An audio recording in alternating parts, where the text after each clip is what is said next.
She thought she was spending Christmas Eve on a harmless date, until black cars pulled up outside and every man in the room suddenly stood when he did. Before we dive into this story, make sure to subscribe. Christmas Eve was supposed to feel magical. That's what everyone said. The city certainly tried hard enough. Every storefront wrapped in white lights, every lamppost crowned with red bows, carols spilling from open doors as people hurried past with wrapped boxes tucked under their arms.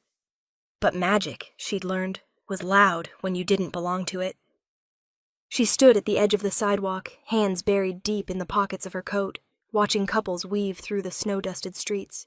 Laughter floated through the cold air, warm and effortless.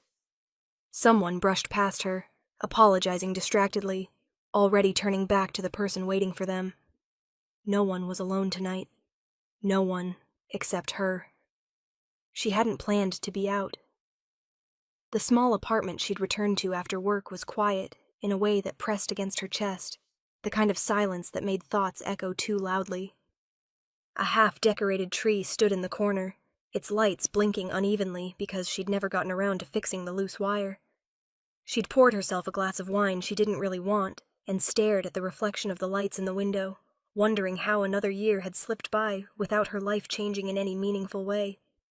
So she'd put on her coat. Not to go anywhere specific, just to escape the stillness. Now she lingered outside a cafe, fogged windows glowing gold from the inside. Through the glass she could see families squeezed around small tables, mittens tossed aside, children clutching paper cups of hot chocolate. Someone raised a glass in a toast. Someone else leaned in to whisper something that made the woman across from him laugh. Her phone vibrated in her pocket. She almost ignored it. Almost. But loneliness has a way of making you curious about things you'd normally dismiss. It was a message from Maya, her co-worker, her occasional lunch companion, the person who always said she worried too much about being alone. Still free tonight? I know this is last minute, but my cousin's friend is in town and doesn't want to spend Christmas Eve alone. He asked if I knew someone kind and normal. No pressure at all. She stared at the screen longer than she meant to. Kind and normal. The words felt like a dare. She thought of her apartment, of the blinking lights and the unopened bottle of wine waiting for her return. She thought of another evening spent scrolling through photos of other people's happiness, telling herself she was fine with it. No pressure at all, the message said. That was the lie, wasn't it? There was always pressure.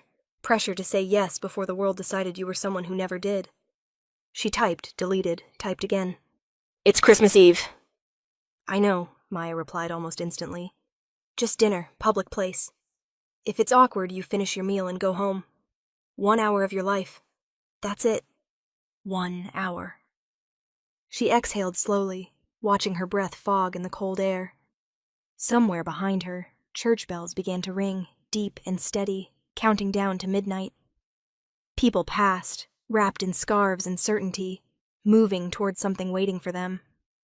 She didn't have anything waiting. Fine, she typed before she could talk herself out of it. Just dinner. The relief that followed surprised her. It wasn't excitement. It was quieter than that, like loosening her grip on something she'd been holding too tightly for too long. The restaurant Maya sent was small and tucked between larger storefronts, the kind of place people found on purpose. When she stepped inside, warmth rushed over her, carrying the scent of pine and wine and something rich simmering in the kitchen. A fire crackled near the back, casting soft shadows across exposed brick walls. She checked her coat, smoothed her hair in the mirror by the entrance, and told herself this was nothing. A stranger. A conversation. Proof that she hadn't completely given up on being seen. He was already there. He stood as soon as he noticed her, tall and still, in a way that felt deliberate, as if he never wasted movement. His dark coat was perfectly fitted, his expression calm, but unreadable. Not nervous, not scanning the room. Waiting. When their eyes met, something tightened in her chest. Not fear, not attraction exactly, but awareness. The unsettling kind that made you feel suddenly present in your own skin. You must be her, he said, his voice low and steady, carrying easily over the soft hum of conversation. "I'm glad you came." She hesitated for half a second, just long enough to register that this date already felt nothing like she'd expected. So was she. And somewhere outside, unnoticed for now, engines idled in the cold. He pulled her chair out before she could reach for it, the gesture so smooth it caught her off guard. Not flashy, not exaggerated, just correct, as if he'd been raised to notice small things and never forget them. She murmured a thank you and sat, suddenly aware of how fast her heart was beating for no obvious reason. The restaurant felt warmer now, the glow from the candles softening the edges of everything. Evergreen garlands lined the windows, tiny white lights woven through the branches. Outside, snow drifted lazily past the glass, but inside, time seemed to slow. Conversations stayed low, laughter muted, the kind of place where people leaned in rather than spoke loudly. He took the seat across from her, folding his hands on the table. Up close, the stillness about him was even more striking. He didn't fidget, didn't glance around the room. His attention settled on her and stayed there, steady and unhurried, as if nothing else competed for it. "I'm sorry if this is awkward," she said, the words slipping out before she could stop them.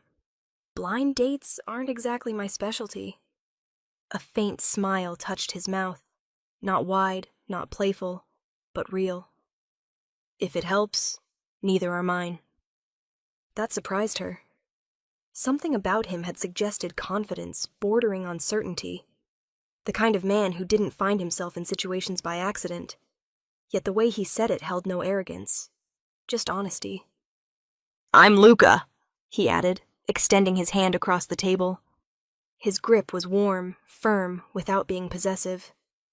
When their fingers touched, she felt it, an awareness that sparked and settled low in her chest. He released her hand immediately, as if he understood restraint as well as intensity. She told him her name. He repeated it once, quietly, like he was filing it away. A waiter appeared almost instantly, offering menus and water. The interaction was brief, professional, but she noticed the shift. The way the waiter's posture straightened, the flicker of recognition that passed across his face before he masked it. Luca thanked him, voice polite, eyes calm. The waiter lingered half a second longer than necessary before moving on. She frowned slightly. "Do you come here often?" "Sometimes," he said. "When I want somewhere quiet." That made sense. Everything about him felt intentional, controlled. Like noise was something he avoided rather than tolerated. They ordered wine. He waited until she'd chosen before making his selection, then nodded once, as if committing to a decision that couldn't be undone. When the waiter left, a comfortable silence settled between them, comfortable in a way she wasn't used to. Not strained, not rushed to be filled. "You don't seem surprised," she said finally. "About what?" "Being here. With me. On Christmas Eve." His gaze softened, just a fraction. "I don't think people end up alone on nights like this by accident." The words landed heavier than she expected. She glanced down at the table, tracing the rim of her glass with her finger. "Sometimes it just happens." "Yes," he agreed. "It does." There was no pity in his voice, no false reassurance, just acknowledgement. It made her feel seen in a way that unsettled her. As the evening unfolded, conversation came easily. Too easily. He asked about her work, listened without interrupting, remembered details she mentioned in passing. When she laughed, his eyes lingered like he was memorizing the sound. When she hesitated, he waited, giving her space instead of filling it. And yet, beneath the calm, there was something else. She noticed it in the way he sat, always angled slightly toward the room's entrance, in the way his gaze flicked briefly to the windows whenever the door opened, in the way his phone remained face down on the table, silent as if it didn't need to make noise to summon him. Dangerous, her mind supplied, unbidden. Not reckless danger, not chaos. This was the quiet kind, the kind that moved deliberately and left consequences behind it. The wine arrived. He lifted his glass, pausing until she did the same. to unexpected invitations, he said. She smiled despite herself. And surviving them. Their glasses clinked softly. The longer she sat across from him, the more the rest of the room seemed to fade. Conversations blurred into background noise. Couples came and went without her noticing. When he spoke, it felt like the world narrowed to the space between them, to the low timbre of his voice and the way he never once made her feel rushed or dismissed. At some point, she realized something that made her breath hitch slightly. He wasn't trying to impress her. There were no exaggerated stories, no careful self-deprecation, no hints dropped for approval.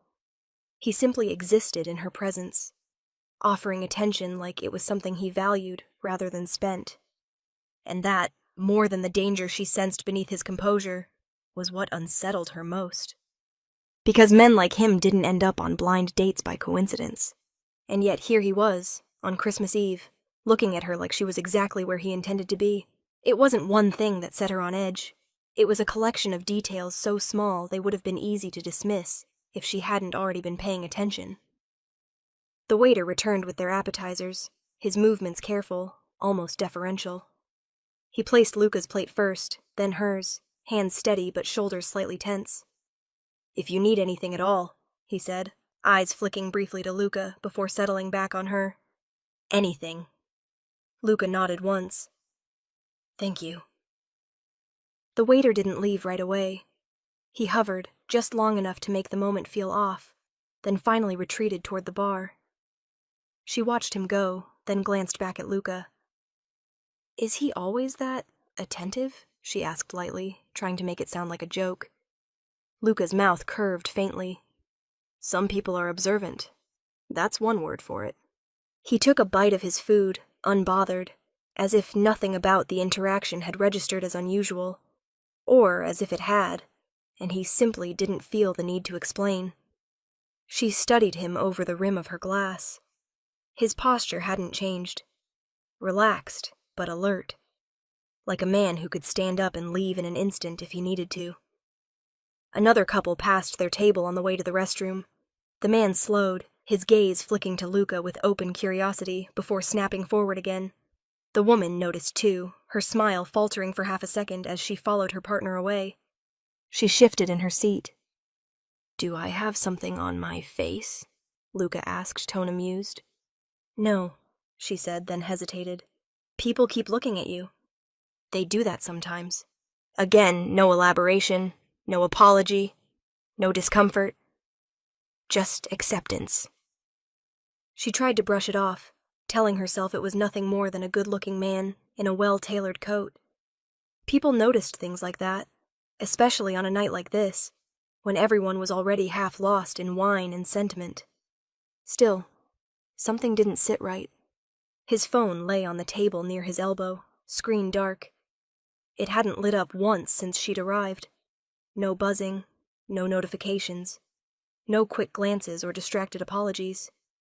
And yet, when the front door opened again, letting in a rush of cold air and laughter, his eyes lifted a split second before the sound reached them.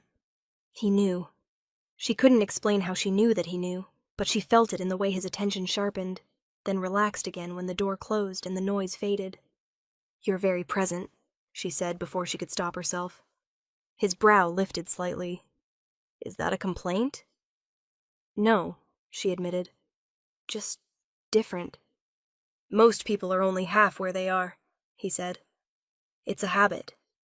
She considered that. "And you?"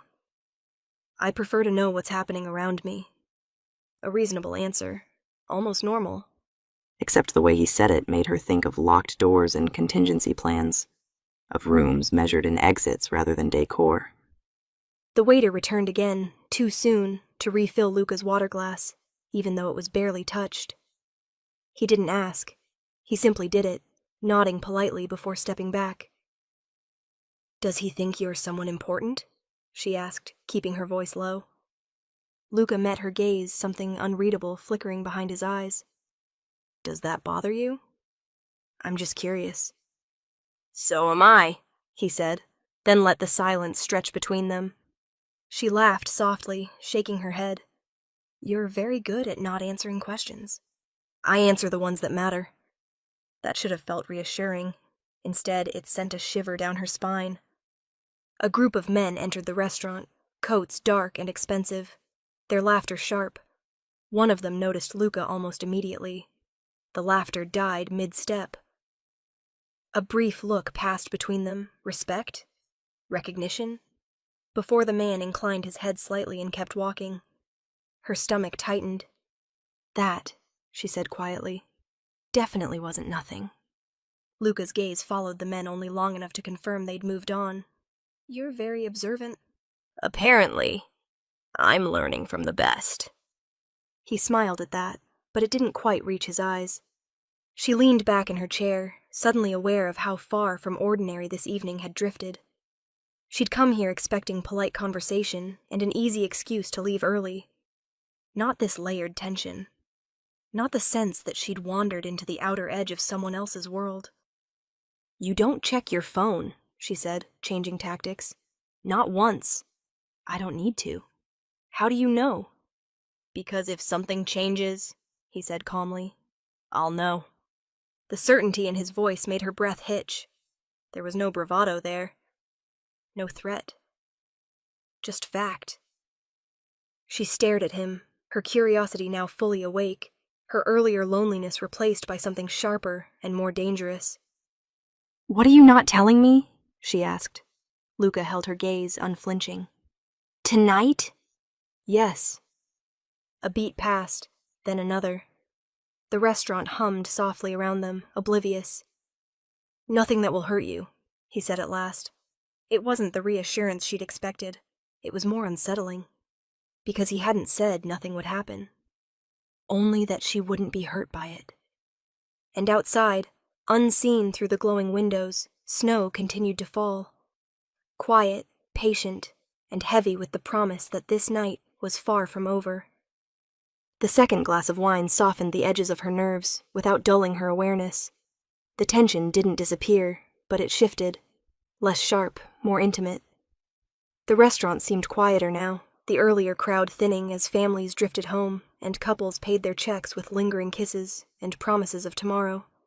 Outside, snow thickened, the flakes larger, slower, as if the night itself was settling in. She traced the stem of her glass, watching the candlelight flicker through the deep red liquid. "I didn't think I'd say yes," she admitted. "When Maya texted me, I almost stayed home." "But you didn't," Luca said. "No." She smiled faintly. "I was tired of pretending I didn't mind being alone. Christmas makes it harder to lie to yourself." He didn't rush to respond. He never did. He waited, giving her space in a way that made it easier to keep talking. "I used to like nights like this," she continued. "Quiet, simple. But after a while it stops feeling peaceful and starts feeling empty. Like everyone else moved forward and forgot to tell you where the road went." Her voice wavered just slightly. She hated that. Hated the vulnerability creeping in, but once it started, it felt impossible to stop. "I thought I'd have a different life by now," she said. "Not perfect, just shared. Someone to come home to. Someone who notices when you don't say much at dinner because you're tired of explaining yourself." Luca's eyes never left her face. Not once. No judgment, no pity, just attention. "Starting over is lonely," he said quietly. She nodded. "People tell you it's brave. They don't tell you how isolating it is, how you keep wondering if you missed your chance while you were busy surviving." "That's not missing your chance," he said. "That's enduring." The word settled between them, heavy and gentle at the same time. She swallowed, surprised by the sudden tightness in her throat. "What about you?" she asked. "You don't strike me as someone who's usually alone." Something shifted then. Subtle, but real. His shoulders eased back against the chair, but his gaze darkened, retreating inward for just a moment. "I'm surrounded by people," he said. "That's not the same thing." "No," she agreed softly. "It isn't." He lifted his glass but didn't drink. "Most nights, I'm exactly who people expect me to be. Tonight," he paused, searching for the right words. Tonight is the only night I can pretend to be normal. Her breath caught. Pretend? Yes. He finally took a sip of wine, as if steadying himself. No expectations. No obligations. No performances that matter beyond this table. She studied him, the composed man with the quiet danger coiled beneath his calm, and saw something almost fragile flicker beneath it. Why tonight? She asked. Because Christmas Eve is forgiving, he said. People allow softness tonight. They assume it belongs. She smiled sadly. And tomorrow? Tomorrow, he said simply. I go back to being who I am. The weight of that pressed against her chest. She understood it instinctively, the idea of roles you step into so often, they start to feel permanent. What if you didn't? She asked. What if you let yourself be normal more often? His mouth curved, but there was no humor in it. Normal is a luxury. They fell quiet again, the kind of silence that didn't need to be filled. Around them, the restaurant dimmed further as staff began preparing for closing, candles burning lower, music softer. Snow piled along the windowsills, muffling the city beyond. I didn't expect to talk like this tonight, she said eventually. I thought it would be small talk and polite smiles and an early exit. And yet, he said, here we are. Here we are. She felt lighter and heavier at the same time, seen, understood, and aware that whatever this was, it lived on borrowed time. You listen like what I'm saying matters, she said quietly. That's rare. It matters because you're saying it, he replied. Her pulse jumped at the simplicity of it. For a moment she allowed herself to imagine something else. Not a future, she didn't dare go that far, but a version of this night that didn't end. A version where she didn't have to return to blinking lights in an empty apartment. Thank you, she said, for tonight, for being here. Luca's gaze softened, but there was a sadness beneath it now. I'm glad you said yes, he said, even if just once. Something in his tone told her this was already a goodbye in disguise. Outside, the snow kept falling, thick and quiet, blanketing the world in white. And somewhere deep in her chest, she felt the strange, aching certainty that this night, this pretending, was about to end. She noticed the change before she understood it. The restaurant had been winding down, staff clearing tables quietly, voices low and unhurried. Then, without warning, the air shifted.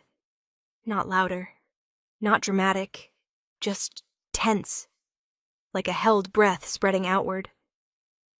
Luca's gaze lifted toward the window. She followed it instinctively. At first, she saw only snow and reflections, white lights blurring against the glass. Then, movement. Dark shapes sliding into place along the curb. One after another. Black SUVs, their engines idling softly, too quiet for their size, too deliberate to be coincidence. Her stomach tightened. That's a lot of cars, she said, trying to sound casual, trying to convince herself this was nothing more than a wealthy family arriving late somewhere nearby. Luca didn't answer right away. His posture changed, not abruptly, not enough for anyone else to notice, but she felt it. The calm composure sharpened into something alert and coiled. He reached for his glass, took one final sip, then set it down with careful precision. Finish your wine, he said gently. Her heart skipped. Why? Before he could answer, the front door opened. Cold air rushed in, carrying snow and silence with it. The laughter near the bar cut off mid-sentence. Conversations faltered. Every head turned. Men stepped inside. They moved with purpose. Dark coats, broad shoulders, expressions carved from stone. One hand inside a coat, another brushing the small of a back where a weapon might be concealed. They didn't scan the room wildly. They didn't need to. They already knew where they were going. A waiter froze halfway across the floor, tray trembling in his hands. Someone near the window whispered a sharp, frightened curse. Chairs scraped softly as people shifted away, instinctively creating space. The men didn't look at her. They looked at Luca, and something unmistakable passed between them. Not recognition alone, but acknowledgement, respect, obedience. The room changed instantly. Not panic, not chaos, submission. She felt it like a weight pressing down on her chest. Luca rose from his chair slowly, calmly, like a man answering a door he'd expected. "I was hoping we'd have more time," he said quietly, his voice pitched low enough that only she could hear. Her pulse roared in her ears. "Time for what?" He looked at her then, really looked at her, and for the first time since they'd met, something fierce broke through his restraint. "To keep this simple." One of the men approached the table, stopping a respectful distance away. "It's time," he said. His accent was thick, his tone deferential. "I know," Luca replied. Another man moved to the door, holding it open. Outside, more figures stood in the snow, their outlines sharp under the streetlights. She stood too, legs unsteady. "Luca," she whispered, unable to keep the tremor from her voice. "What is happening?" His hand found hers, warm, solid, grounding. He squeezed once, firm and reassuring. "You're safe," he said immediately. "Nothing here is for you." That didn't help. Not when armed men surrounded the room. Not when every instinct she had screamed that she was suddenly very, very close to something she didn't understand. "This isn't normal," she said, breath shallow. "No," he agreed. "It isn't." The man nearest them glanced at her, then back to Luca. "We can wait outside if you prefer." Luca's jaw tightened. "No, we're leaving." "We." The word hit her harder than the guns. He guided her toward the door, his body subtly positioned between her and everyone else. She felt eyes on her back as they moved, fearful, curious, calculating. She'd never been the center of attention like this, never felt so exposed. As they stepped outside, the cold slammed into her lungs. Snow fell steadily now, thick flakes landing on dark metal and polished shoes. The SUVs formed a perfect line along the curb, engines humming softly, headlights cutting through the night. Men stood watch at precise intervals, alert and motionless. This was not protection. This was power. She stopped short, hand tightening in Luca's. "You said this was just dinner." "It was," he said, turning to face her fully. "For you." Her voice barely worked. "And for you?" His gaze softened, regret flickering beneath the steel. "For me, it was borrowed time." A door opened. Another man nodded once. Luca brushed snow from her sleeve with surprising tenderness.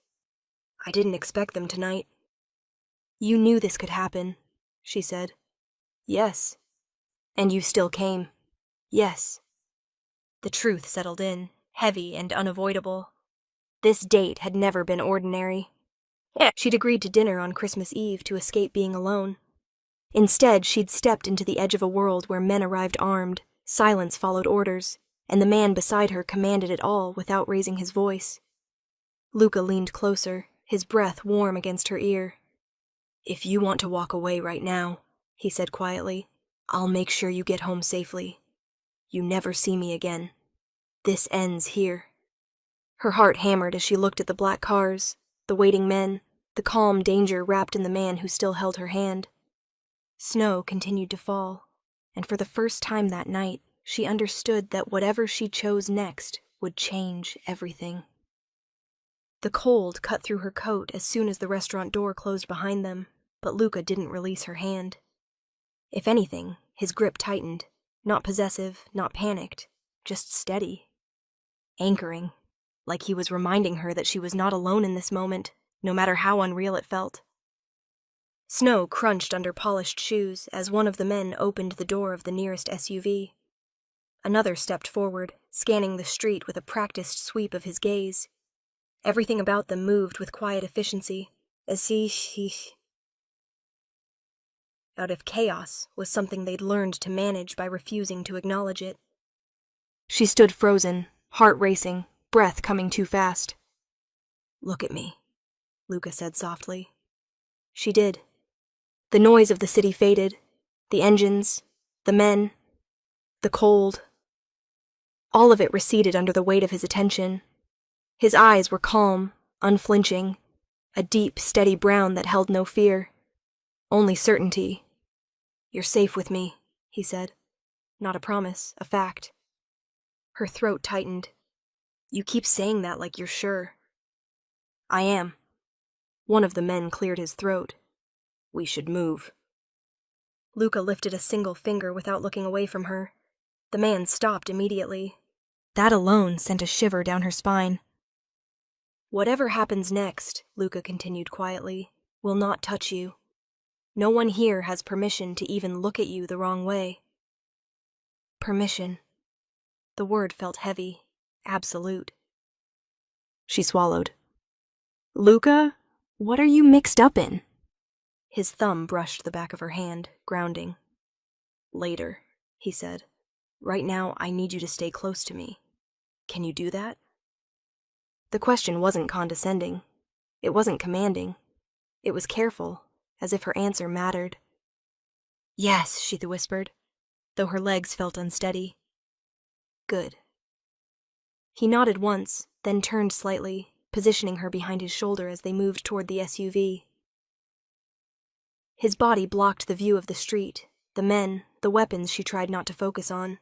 Every step he took was measured, protective without being theatrical. The door opened wider. Warm air spilled out, scented with leather and something faintly metallic. She hesitated at the threshold. "If you don't want to get in," Luca said quietly, "say the word." "And if I don't?" "Then you get in," he said, "and I make sure you get home safe." That word again. Safe. She climbed inside. The door closed with a soft, final sound that made her heart jump. The city beyond the tinted windows blurred into shadows and falling snow. Luca slid in beside her, close enough that their shoulders brushed. He didn't crowd her, but his presence filled the space, solid and reassuring. The engine pulled away from the curb. She exhaled shakily, only now realizing how tightly she'd been holding herself together. "People were staring," she said, voice low. "They were scared." "Yes." "Of them?" she asked. "Of what happens when people like me stop being patient?" Her pulse spiked. "Is that supposed to make me feel better?" A corner of his mouth lifted. "It's meant to be honest." The SUV turned smoothly through snow-lined streets, passing storefronts and glowing windows where families gathered around tables and trees. Christmas Eve continued on, oblivious. One of the men in the front seat spoke quietly into a device, words clipped and efficient. Luca listened without interrupting, his expression unreadable. When the man finished, Luca nodded once. "All clear," he said. She watched him, the man who'd listened to her talk about loneliness over wine, who'd laughed softly at her dry humor, who'd looked at her like she mattered. And now this, commanding men, moving through the city like danger itself, bent around him. "You didn't panic," she said. "There was nothing to panic about. For you," she corrected. He turned to her fully then. "For you, either." She laughed weakly. "That's not how it felt." "I know." His voice softened. "Fear doesn't mean you're not safe. It just means you understand what's at stake." "And what's at stake?" she asked. He considered her for a moment, as if deciding how much truth she could handle. "Tonight," he said slowly, "what's at stake is whether you walk away from this untouched, or whether you let me keep you close a little longer." Her heart thudded. "You make it sound like a choice." "It is," he said. "I won't force you into my world." "But you're already in mine," she said. "Yes." His gaze didn't waver. "And that's why I won't let anyone hurt you." Silence settled between them, thick but not uncomfortable. Outside, the city glided past, wrapped in white and gold. Inside, she felt suspended between the life she'd known and something darker, deeper, more dangerous. "Luca," she said quietly, "you promised me this was just dinner." "It was," he replied, "and now it's something else." The SUV slowed, pulling to a stop beneath a streetlight. Snow continued to fall, soft and relentless. He reached for her hand again, holding it like he'd been doing it forever. "Whatever happens next," he repeated, "I'm here. Stay close to me." She didn't pull away. Because despite the fear, despite the men and the guns and the undeniable danger, she believed him, and that belief scared her more than anything else that night. The SUV rolled to a smooth stop beneath a canopy of lights strung across a quiet side street. The engine idled, low and steady, a sound that seemed to seal them inside their own pocket of time. Snow brushed softly against the windows, blurring the city into pale streaks of gold and white. Luca didn't move right away. Neither did she. For a moment, they sat shoulder to shoulder in silence, the weight of everything unsaid pressing against the space between them. She could still feel the echo of the restaurant, the stares, the sudden fear, the way the world had shifted the second those men had walked in. Her heart had slowed, but her thoughts hadn't. "You said you'd explain," she said quietly. "I did." His voice was calm, but something darker lived beneath it now. Not menace. Truth.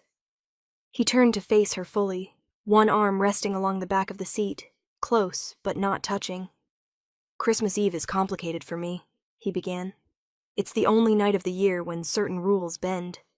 "Rules?" she echoed. "Enemies expect me to be visible tonight," he said. "Traditions matter in my world. Appearances matter. Where I am, who I'm with. Those things send messages, whether I intend them to or not." Her chest tightened. "Your world." "Yes." The word carried finality. He exhaled slowly. "I don't run businesses that show up in polite conversations. I don't have the luxury of anonymity. The men you saw tonight, they weren't there to threaten me. They were there to make sure nothing happened." She searched his face, trying to reconcile the man who'd listened to her talk about loneliness with the one who required armed protection. "So, what are you?" A faint, humorless smile touched his lips. "Someone who learned very young that power is the only language some people respect." "That's not an answer." "It's the safest one." Her jaw tightened. "I don't want safe. I want honest." He held her gaze, something unreadable passing through his eyes. Then he nodded once. "I control things," he said simply. "People. Territory. Decisions that ripple outward whether I like it or not. Loyalty keeps me alive. Betrayal gets people hurt." Her breath caught. "You're dangerous." "Yes." The admission came without pride or apology. "And tonight?" she asked. "Why tonight?" "Because Christmas Eve is when my enemies watch the closest," he said. "They expect weakness, distraction, sentiment. They look for cracks." "And you?" she whispered. "I don't give them any." He paused. "Except tonight." Her heart skipped. "Why?" "Because I wanted one night where I wasn't calculating every move," he said. "One night where I could sit across from someone who didn't know my name carried weight. Where I could listen to you talk about starting over and pretend, just for a few hours, that I could want softness without it costing someone something." The vulnerability in his voice was quiet but devastating. "And it's dangerous," she said slowly, "because softness makes you human." "Yes." His eyes darkened. "And humanity is a liability." She wrapped her arms around herself, absorbing the truth. "So the men at the restaurant were making sure my presence didn't invite attention I couldn't control." "And me?" she asked. He didn't answer immediately.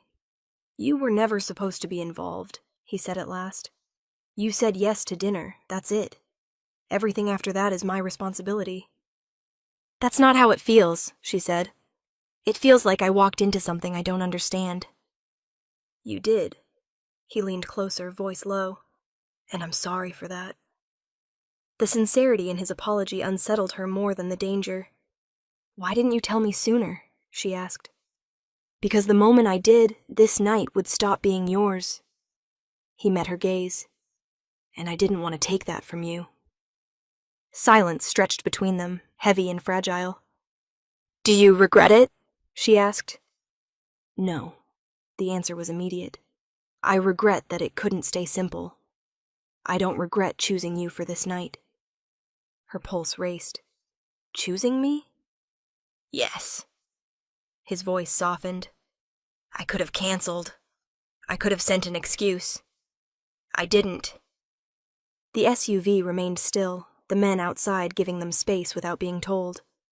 Snow continued to fall, quiet and relentless. This life, she said slowly, doesn't leave room for what you were tonight. No, he agreed. It doesn't. Then why let it happen at all? Because even men like me need to remember what they're fighting to protect. His gaze dropped to her lips, then lifted again. And because tonight reminded me of something dangerous.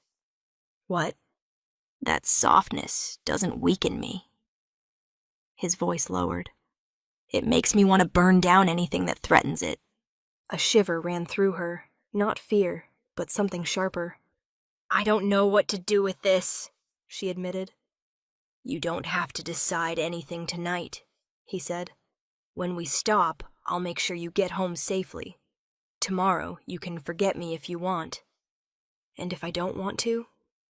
His eyes held hers, intense and unguarded. Then you understand exactly why tonight is dangerous for me. The engine hummed softly beneath them. Snow whispered against glass, and in the quiet, she realized the truth. He couldn't hide wasn't his power or his enemies. It was the fact that for one night, he'd let her matter. The car remained still, the engine idling like a patient reminder that time hadn't stopped just because her world had tilted. Outside, the snow fell heavier now, softening the streetlights into hazy halos. Inside, the air felt charged, quiet, expectant, dangerous in a way that had nothing to do with weapons. Luca broke the silence first. When we get to the next corner, he said calmly, the driver can take you home. Her chest tightened. Just like that? Yes. No drama, no pressure, no conditions. You go back to your life, he continued. This night becomes a story you tell yourself once or twice a year. A strange Christmas Eve. Nothing more. And you? She asked. I go back to mine. The simplicity of it hurt more than she expected. You said I could forget you, she said slowly. You can, he replied. I'll make sure no one ever comes looking for you. No messages, no shadows following you home. I disappear completely from your life. The idea should have been comforting. Safety. Normalcy. A clean line drawn through the chaos of the last few hours. Instead, it felt like grief. She stared out the window, watching snow swirl past the glass. Somewhere beyond the blur were apartment buildings, and quiet streets, and people finishing dessert, unaware of the choice hanging in the air. And the other option? She asked. Luca didn't hesitate. You stay. Her heart pounded. You stay with me tonight, he said. Not because you owe me anything. Not because you're afraid. But because you want to see what happens when you don't walk away from something just because it's complicated. And after tonight? She whispered. After tonight, he said carefully. Nothing about your life will be simple again. There it was. The truth, stripped of romance. My world has teeth, he continued. It can protect you in ways most people never experience. Doors open, problems disappear. No one touches what's mine. Mine. The word landed like a spark. But it can also destroy things, he added quietly. It attracts danger, attention, people who don't care who they hurt to get what they want. She wrapped her arms around herself. You make it sound like a warning. It is, he said. I won't dress it up. If you step into this, you step in with your eyes open. And if I leave, she said, I stay safe. Ordinary. Yes. Alone, she finished, the word slipping out before she could stop it. Luca's jaw tightened. Alone doesn't mean empty. No, she agreed. But empty is what it feels like. The car began to move, rolling slowly forward. Her heart leapt. This is the last turn, Luca said softly. I need your answer. Panic flared. Not the sharp fear from before, but something deeper. The fear of choosing wrong, of choosing comfort and wondering forever what might have been, or choosing danger and losing herself in it. She thought of the restaurant lights, of the way he'd listened like her words mattered, of the calm certainty in his voice when he said you're safe with me, of the life waiting for her, quiet, predictable, unchanged. She turned to him. If I stay, I don't want to be a secret. You won't be. I don't want to be controlled. You won't be, he said firmly. I don't cage people. I protect them, or I let them go. And if I change my mind, she asked. Then I walk you out myself, he said. No consequences. The sincerity in his eyes made her throat burn. The car slowed at the intersection. Snow-covered trees blurred past. A quiet street branched off to the right. The way home. This is it, Luca said. Her breath shook as she made her choice. Don't turn, she said softly. The driver didn't hesitate. The wheel shifted left. Her heart slammed against her ribs as the street disappeared behind them. Luca's hand covered hers, warm and steady. Not triumphant, not possessive. Just there. You're sure? He asked. No, she said honestly. But I'm tired of always choosing the safe thing. He nodded once. Then stay close to me. The city lights grew brighter ahead, reflecting off snow and glass and possibility. She didn't know if this world would save her or ruin her. She only knew that walking away now would haunt her forever. And for the first time in a long time, she chose the unknown. The bells began just as the car slowed. Deep, resonant chimes rolled through the night, echoing between buildings and drifting over the snow-covered streets. Midnight, Christmas Day. The sound felt ancient and grounding, like the city itself was marking a moment that mattered whether anyone noticed or not. The SUV pulled to a stop beneath a canopy of falling snow. Light spilled from a wide entrance ahead. Stone steps, iron railings, a courtyard dusted white. Men stood nearby, not hidden, not rushed. Present, visible, waiting. Luca didn't move right away. He turned to her instead, studying her face as if committing it to memory. Once we step out, he said quietly, there's no pretending anymore. Her pulse quickened. You said I wouldn't be a secret. I meant it. His gaze sharpened. People will see you with me. They'll assume things. They'll talk. And you don't care? I care, he said. I just don't care enough to choose differently. The door opened. Cold air rushed in, sharp and clean. Snowflakes clung to the dark fabric of his coat as he stepped out first, then turned back toward her. He offered his hand. Not hurried, not cautious. Open. She hesitated only a second before placing her hand in his. The contact grounded her instantly, warmth spreading through her fingers as she stepped onto the snow-dusted pavement. The world seemed to pause. Heads turned, conversations stopped. Men who had been speaking quietly straightened, their attention locking onto Luca. And then, inevitably, shifting to her. She felt it all at once, the weight of awareness, the curiosity, the unspoken questions. Who is she? Why is she here? Why now? Luca didn't let go of her hand. He didn't rush her forward or pull her closer to hide her from view. Instead, he slowed, guiding her beside him, his pace deliberate. Calm, commanding without effort. One of the men approached, lowering his voice. Is this? Yeah, Luca said simply. The man glanced at her, then nodded once. No skepticism, no objection. He stepped back immediately. Her breath caught. This wasn't protection in the shadows. This was acknowledgement. They moved through the courtyard together as snow fell heavier, flakes settling into her hair and onto Luca's shoulders. The bells rang again, closer now, louder, their echoes vibrating in her chest. She leaned closer, lowering her voice. People are staring. I know. And you're not stopping them. No, he said softly. I'm letting them look. She searched his face. Why? Because I want them to see who I chose to bring with me. Chose. The word warmed something deep inside her, something she hadn't realized had gone cold over the years. Chosen openly, not hidden, not tucked away to avoid complications or judgment. A woman nearby whispered something to her companion. A man nodded in Luca's direction with unmistakable respect. Another stared openly, eyes narrowing with interest. Luca met each look without flinching, his hand firm in hers, his presence unmistakable. She wasn't an afterthought. She was a statement. They stopped beneath the archway as the bells finished their final peal. The sound faded slowly, leaving behind a hush broken only by the soft whisper of falling snow. Luca turned to her fully.